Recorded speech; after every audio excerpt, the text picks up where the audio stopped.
دنیا میں آئے ہو اور جوانی کی دہلیز پہ قدم رکھے ہو، حالات کیا بنے ہیں؟ والدین کو گالیاں دیتے ہوئے نظر آ رہے ہو، والدین کو پھٹکارتے ہوئے نظر آ رہے ہو، والدین کو طرح طرح سے بد کلامی کرتے ہوئے نظر آ رہے ہو، اور کچھ ایسے بدبخت بھی زمانے میں پائے جا رہے ہیں جو اپنے والدین کو تماچے رسید کرتے ہوئے نظر آ رہے ہیں۔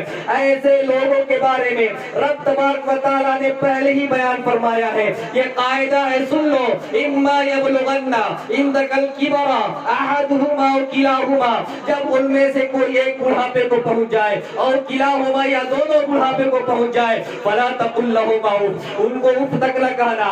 السلام علیکم ورحمۃ اللہ تعالی وبرکاتہ۔ نحمده ونصلي على رسوله الكريم، اما بعد، فاعوذ باللہ من الشیطان الرجیم، بسم اللہ الرحمن الرحیم۔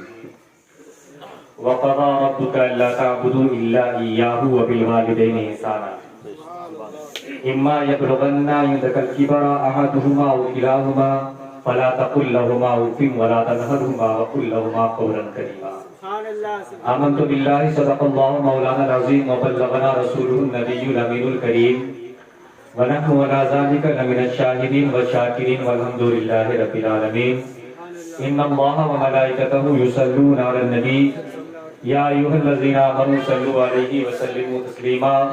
اللهم صل على مولانا محمد وبارك وسلم، صلوا عليه صلاة وسلاما عليك يا رسول الله صلی اللہ تعالی علیہ وآلہ وسلم۔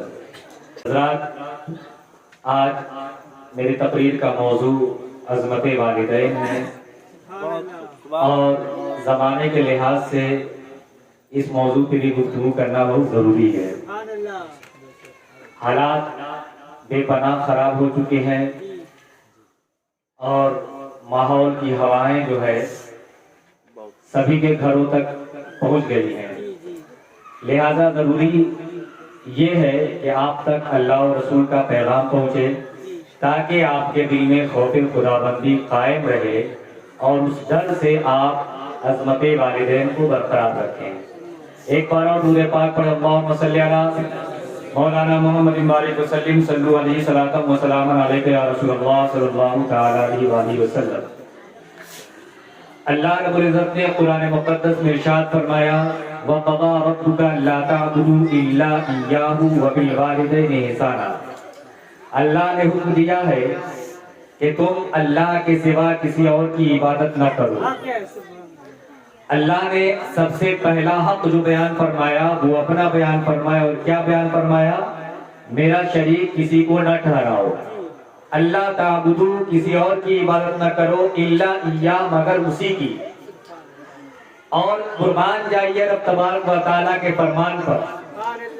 اللہ نے جب اپنے عبادت کے ساتھ ذکر کیا تو کسی اور چیز کا ذکر نہیں کیا۔ اللہ نے جب اپنی عبادت کا ذکر کیا تو چاہیے تھا ساتھ میں کسی اور بات کا تذکرہ فرما دیتا، کسی اور احسن کام کا ذکر فرما دیتا، لیکن اللہ نے کسی اور کام کا تذکرہ نہیں فرمایا۔ اپنی عبادت کے ساتھ اگر کسی کام کا تذکرہ کیا ہے تو وبالوالدین احسانا، رب کی عبادت کے بعد جو سب سے افضل ترین کام ہے وہ یہ ہے کہ تم اپنے والدین کے ساتھ حسن سلوک کرو۔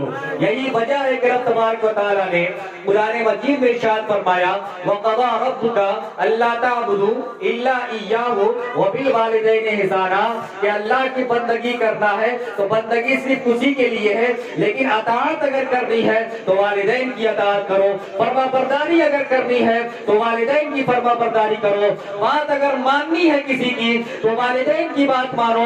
والدین تمہیں جو حکم دے رہے ہیں تمام حکموں کو بجا لاؤ سوائے شرک کے حکم کے۔ اگر شرک کا حکم دیتے ہیں ان باتوں کو ٹال دو، اور اگر کوئی اور حکم دیتے ہیں تمام باتوں کے احکام کی بجا لانا آپ پر فرض قرار دیا گیا ہے۔ والدین کا ذکر یہاں پر کیا گیا ہے جہاں پر رب اپنی عبادت کا تذکرہ کر رہا ہے۔ اللہ رب العزت نے فرمایا، اما یبلغن عندک الکبر، اگر ان میں سے کوئی ایک بڑھاپے کو پہنچ جائے، اما یبلغن عندک الکبر احدہما، عموماً حال یہ ہوتا ہے جب والدین بوڑھے ہو جاتے ہیں تو آپ کو بخوبی معلوم ہے ہمارا سلوک کیا ہوتا ہے، ہمارا رویہ کیا ہوتا ہے، ہمارا طرز تکلم کیا ہوتا ہے۔ ہمارا انداز بیان کیا ہوتا ہے, ہمارا انداز گفتگو والدین کے ساتھ کیسا ہو جاتا ہے. اگر ہم جوان ہو گئے, والدین بوڑھے ہو گئے, اب والدین بولتے ہیں تو ہم پھٹکار دیتے ہیں, والدین کوئی حکم دیتے ہیں تو ہم کہتے ہیں کہ آپ کو دکھائی نہیں دے رہا ہے, میں فلاں کام سے باہر جا رہا ہوں. والدین اگر کوئی حکم دیتے ہیں تو ان کی باتوں کو ہم ٹالتے ہوئے نظر آتے ہیں. چند منٹ ہمارے پاس نہیں ہے کہ ہم والدین کے ساتھ بیٹھ کر چند منٹ گفتگو کر سکے, والدین کی خیر و عافیت لے سکے, والدین کے بارے میں ہم کچھ باتیں کر سکے. ہمارے پاس وقت نہیں ہے, جبکہ ہمارے والدین نے نہ جانے کتنے وقتوں کو تمہارے لیے نکالا ہے. اب تمہاری بچپن کی خاطر اپنی جوانی کو قربان کیا ہے, اپنے تمام محنتوں کو قربان کیا ہے, اپنے پسینوں کو سکھایا ہے. نہ جانے کیسی کیسی تیاریاں والدین نے کی ہے. ابھی تم دنیا میں آئے نہیں تھے, تب سے تمہارا انتظار کیا جا رہا تھا. ابھی تم دنیا میں آنے والے ہو, تمہارے آنے کی خبر جیسی والدین نے سنی ہے.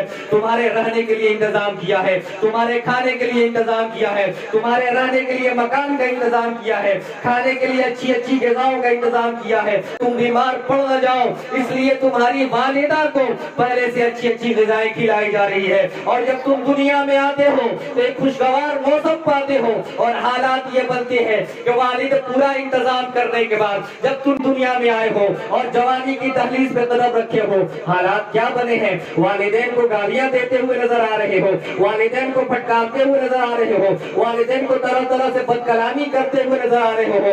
اور کچھ ایسے بدبخت بھی زمانے میں پائے جا رہے ہیں جو اپنے والدین کو تماچے رسید کرتے ہوئے نظر آ رہے ہیں. ایسے لوگوں کے بارے میں رب تبارک و تعالیٰ نے پہلے ہی بیان فرمایا ہے, یہ قاعدہ ہے سن لو, اما یبلغن عندک الکبر احدہما او کلاہما, جب ان میں سے کوئی ایک بڑھاپے کو پہنچ جائے اور کلاہما یا دونوں بڑھاپے کو پہنچ جائے, فلا تقل لہما اف, ان کو اف تک نہ کہنا, ایسا نہ احساس دلانا کہ وہ تمہارے اوپر بھاری ہو گئے ہیں, ایسا نہ کہنا کہ ان کے دل آزاری ہو جائے, جو ان کے دل کو ٹھیس پہنچے.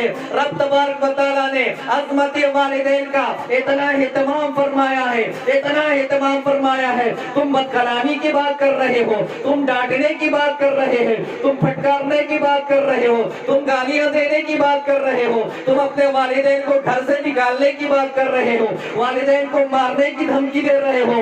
اللہ رب العزت نے قرآن مقدس میں فرمایا ہے, ارے دھمکیاں دینا چھوڑ دو, اگر تم نے اپنے والدین کو اس تک بھی اگر کہہ دیا تو تمہارا ٹھکانہ جنت نہیں ہوگا بلکہ تم نے اپنا ٹھکانہ جہنم بنا لیا.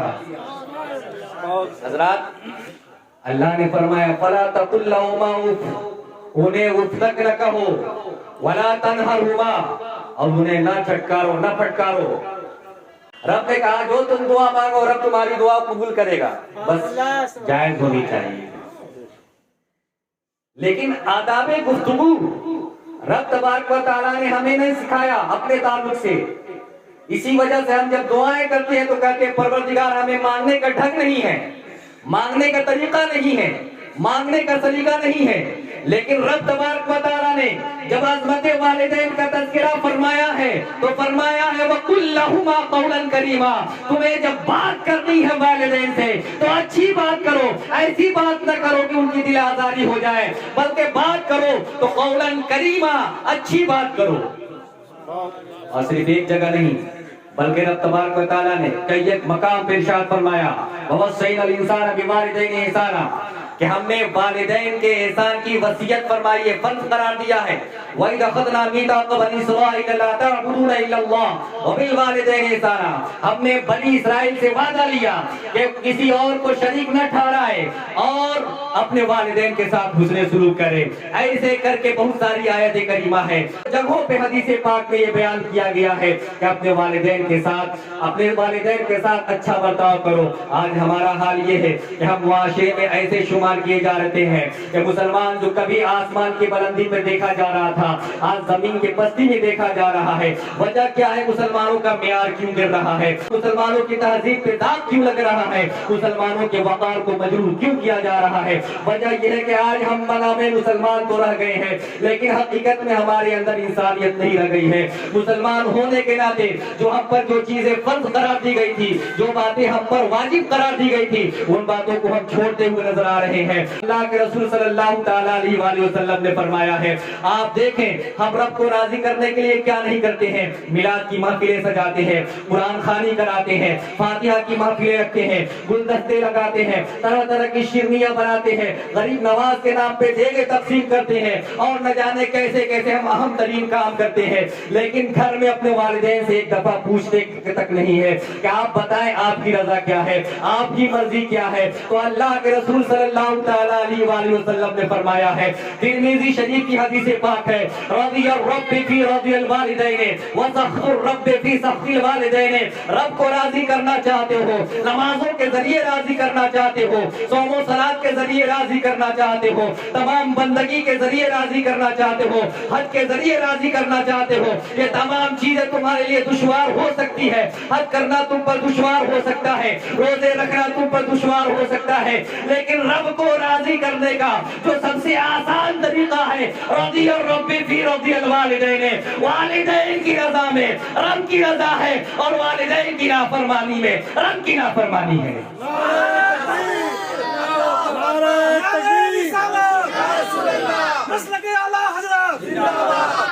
حضرات,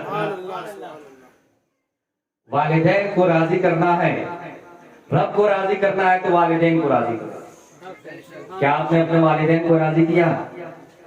کیا آپ نے کبھی دل سے پوچھیں کہ آپ نے اپنے والدین کی خیر و خبر لی؟ آج ہم لوگ نہ جانے کتنے پیسے دوسری جگہوں پہ خرچ کرتے ہیں. راستے میں گئے, کوئی فقیر ہم سے پیسہ مانگا دے دیے, کوئی چندہ والا مانگا دے دیے, کوئی اور نیک راہوں میں مانگنے والا. تمام چیزیں میں منع نہیں کر رہا ہوں, تمام کام کرنے چاہیے. غریب نواز کے نام پہ آپ دیگیں چڑھائیں, مزاروں پہ چادریں چڑھائیں, یہ تمام نیک عمل ہے. مسجدوں میں بے انتہا چندہ دیں, نیک کام ہے. غوث پاک کے نام پہ فاتحہ خوانی کی محفلیں رکھیں, نیک کام ہے. امام صاحب کو مسافے میں پیسے دیں, نیک کام ہے. اپنے امام اور مؤذنین کو خوش رکھیں, یہ نیک کام ہے. لیکن اللہ کے رسول صلی اللہ تعالیٰ علیہ وآلہ وسلم سے پوچھا گیا کہ میں اپنے پیسے کہاں خرچ کروں؟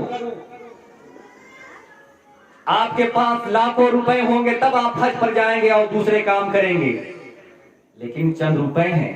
اتنے روپے نہیں کہ ہم چندہ دے سکیں, اتنے روپے نہیں کہ ہم دیگیں چڑھا سکیں, اتنے روپے نہیں کہ ہم چادریں چڑھا سکیں, اتنے روپے نہیں کہ ہم امام صاحب کو مسافے میں دے سکیں.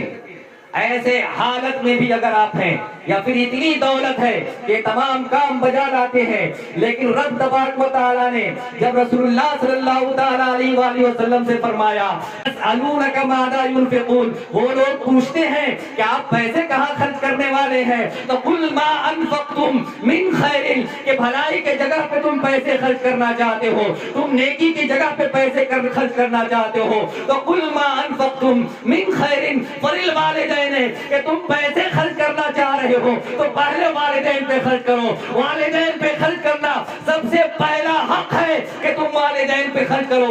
فللوالدین والاقربین والیتامی والمساکین, کہ پہلے والدین پہ خرچ کرو, پھر رشتہ داروں پہ خرچ کرو, پھر یتیموں پہ خرچ کرو, پھر مسکینوں پہ خرچ کرو. اور ان تمام خرچوں سے اگر تمہارا پیسہ بچ جائے تو اور چاہے جتنے بھی دینی راہ میں خرچ کرو. کیا آپ نے دیگیں چڑھانے سے پہلے اپنے والدین کے لباس کو دیکھا ہے کہ ان کے بدن پہ کیسا لباس ہے؟ کیا آپ نے ماں باپ سے پوچھا ہے کہ آپ کی دوائیاں ہیں یا ختم ہو گئی؟ آپ باہر سے واپس آتے ہیں اپنے گھروں میں, اپنے بیوی کے لیے پھل فروٹ لاتے ہیں, بال بچوں کے لیے چاکلیٹ لاتے ہیں. کیا کبھی توفیق ہوئی ہے کہ اپنے والدین کے لیے مٹھائیاں لے کر آئے؟ کیا آپ کو کبھی توفیق ہوئی ہے کہ اپنے والدین کے لیے کھانے اور پینے کی اچھی اچھی طاقت کی چیزیں لے کر آئیں؟ نہیں, کبھی نہیں.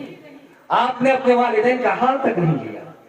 آج ہمیں بہت افسوس ہوتا ہے یہ تمام منظر دیکھ کر.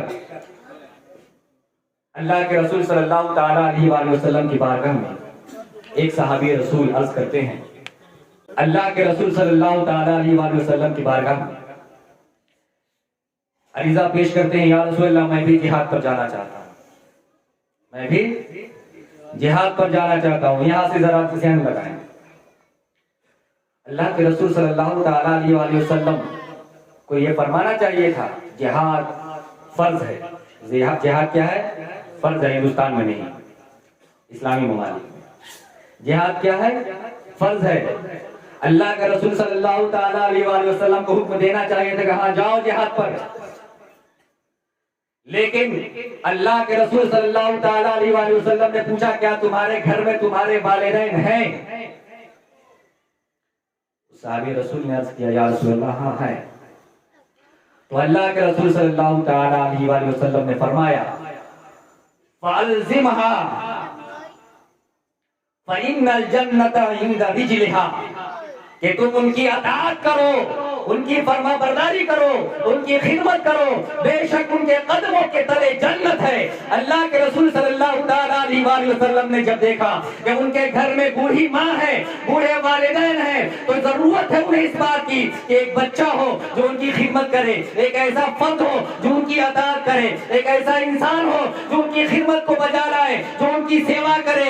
ایسی حالت میں جب والدین بوڑھے ہو گئے ہو، ایسی حالت میں والدین کو چھوڑ کر جہاد پر جانا منع ہے، تو پھر جو لوگ اپنے بوڑھے ماں باپ کو چھوڑ کر تبلیغی جماعت میں نکل جاتے ہیں، کیا ایسے لوگوں کو تبلیغی جماعت میں جانا جائز ہے؟ کیا اللہ کے رسول صلی اللہ تعالی علیہ وآلہ وسلم کی یہ حدیث پاک تمہیں نظر نہیں آتی ہے کہ اللہ کے رسول صلی اللہ تعالی علیہ وآلہ وسلم نے فرمایا فَأَلْزِمْهَا فَإِنَّ الْجَنَّةَ عِنْدَ رِجْلِهَا، بے شک جنت تو تمہاری ماں کے قدموں تلے ہے.